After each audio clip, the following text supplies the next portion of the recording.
Hi, everyone. Welcome to Daily Revelations. So we're in Ruth 4, but I'm going to talk about just one verse that's in Ruth 4, and it's in verse 12.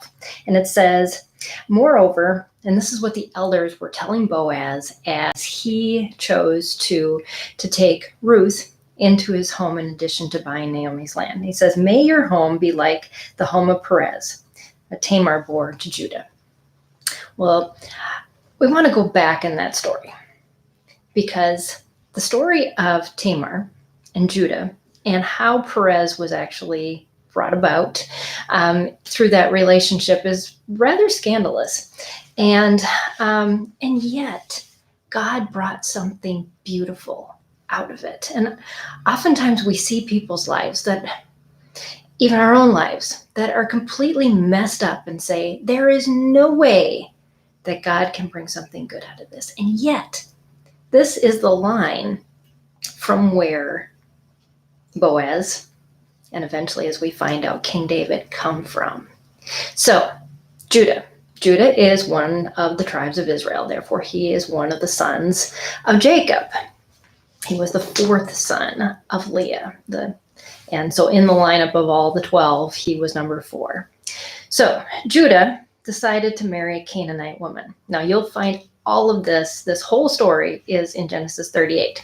So if you want to go back and read it for yourself, definitely do that. So he had 3 sons, and his 3 sons were named Onan, and Shelah. So as they got older, was the firstborn, and so Judah got a wife for and her name was Tamar. Unfortunately, was a rather evil man, and God struck him down. So, per their customs, the next son was supposed to take his brother's wife to be his and to raise up his name, which we kind of learned through the story of Ruth as well. But Onan didn't really want to do that, and God saw that as evil and struck him down too. So here's 2 men died. Tamar is now widowed again. And Shelah, the youngest son, was still a little too young to get married. So Judah said, go back to your home, go back to your family. When Shelah's old enough, then you can marry him. Well, he had no intentions of doing that. And so he just left Tamar at her family home and forgot about her. Well, Tamar was rather upset with Judah. And so at some point, she dressed herself up as a temple prostitute, which in Canaanite tradition, that's something they did. And Judah took advantage of it, even gave her some of his stuff as a promise that he would come back and pay her for her services. Problem was, she wasn't a temple prostitute and he couldn't find her. And she became pregnant. 3 months later, people were saying, oh my goodness, Tamar has gone out and done something crazy and she's now pregnant, and Judah, you need to kill her because she has gone against your family. Well, she still had his articles that he gave her, and when it was revealed to him that this was his child, actually his children, she bore twins, he stepped back. And that is where Perez came from.